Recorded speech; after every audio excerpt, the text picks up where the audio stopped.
Mais bien, chers frères, la réponse de Jésus est plus que surprenante pour ces partisans d'Hérode et ces pharisiens. Ils attendaient une réponse par oui ou par non. Et voilà que Jésus fait une réponse bien différente. Effectivement, c'est un piège qu'on voulait dresser à Jésus pour le prendre en défaut. Soit il répond oui, il faut payer l'impôt à César. À ce moment-là, c'est toute la partie des Juifs qui ne supportent pas l'occupant romain qui vont se dire, mais cet homme-là, il est un partisan des Romains, il est un collaborateur. Ou alors, s'il répond non, c'est une bonne occasion de le faire emprisonner pour conspiration,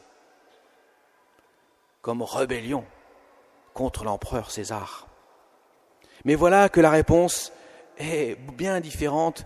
Rendez donc à César ce qui est à César et à Dieu ce qui est à Dieu. Il y a une hiérarchie des valeurs qui est justement donnée, une distinction de ce qui relève du spirituel et de ce qui relève du temporel. Et également une profonde nouveauté dans la manière de rendre le culte à Dieu. Les pharisiens se contentaient de faire des choses, appliquer extérieurement la loi, ou du moins donner l'impression de l'appliquer, et ils pensaient être quittes devant Dieu. Jeûner, payer la dîme, en faire tout ce que demande la loi. Et ainsi, nous sommes de bons juifs. Mais voilà que Jésus montre que cela est bien différent. Et que tout le mystère qu'il va révéler à la foule va consister à mettre en acte ce qui est dans le cœur. Nous sommes des êtres incarnés. Effectivement, nous devons poser des actes. Nous ne sommes pas de purs esprits. Mais nos actes doivent être le reflet de ce qui est dans le cœur. Si mon cœur est loin de Dieu, et Dieu le dira à ce peuple a le cœur loin de moi.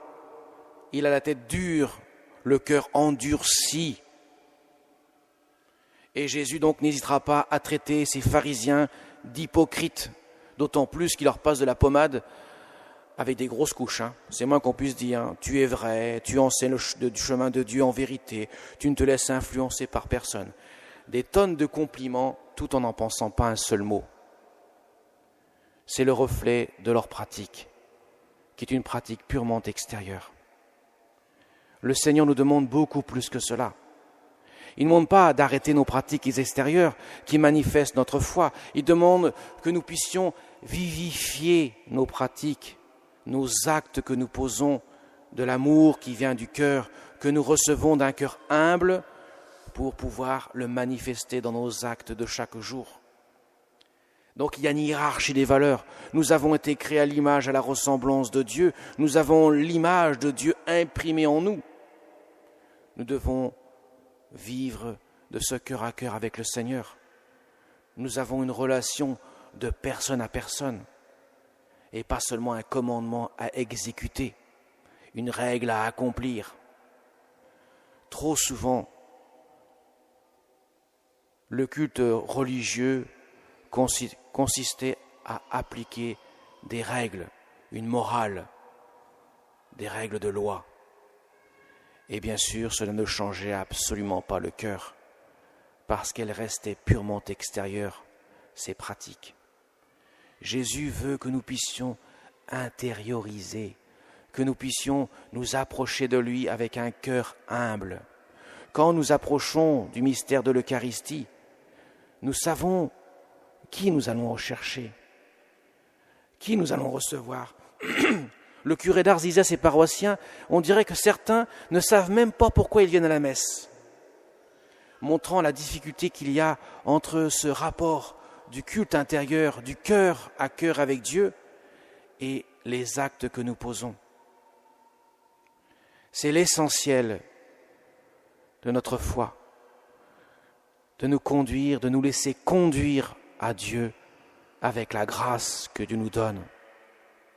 Le cœur immaculé de Marie est notre secours, notre refuge et notre chemin, dira la Vierge Marie, Notre-Dame du Rosaire, à Sœur Lucie, à bienheureuse, et un jour Sainte Lucie. Elle n'est pas encore bienheureuse et sainte, mais elle le sera sûrement un jour. Elle n'est que vénérable aujourd'hui. Eh bien, elle enseignait comment aller à Dieu. Regardez le cœur de celle qui a contemplé d'une grande pureté ce cœur sacré. Entrez dans la dimension de ce cœur pour que vous puissiez voir le cœur de Jésus. Ce rapport qu'il y a entre le culte intérieur et l'expression extérieure de notre culte, la Vierge Marie nous l'enseigne. Elle nous montre comment le faire, comme les saints l'ont fait toute leur vie. Quand ils se sont convertis, ils ont manifesté ce rayonnement intérieur par les actes qu'ils posaient.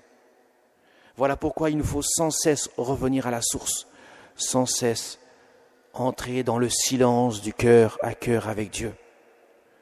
Quand nous avons reçu la communion, nous prenons du temps pour dire « Seigneur, tu es présent ». Si nous ne mettons pas en état de prière, si nous entrons comme ça dans l'église, sans penser qui nous allons rencontrer, si nous entrons dans la célébration de la messe sans prendre le temps de se dire « Mais Seigneur, c'est toi qui es là », nous allons passer à côté. Il va venir, nous ne le verrons pas.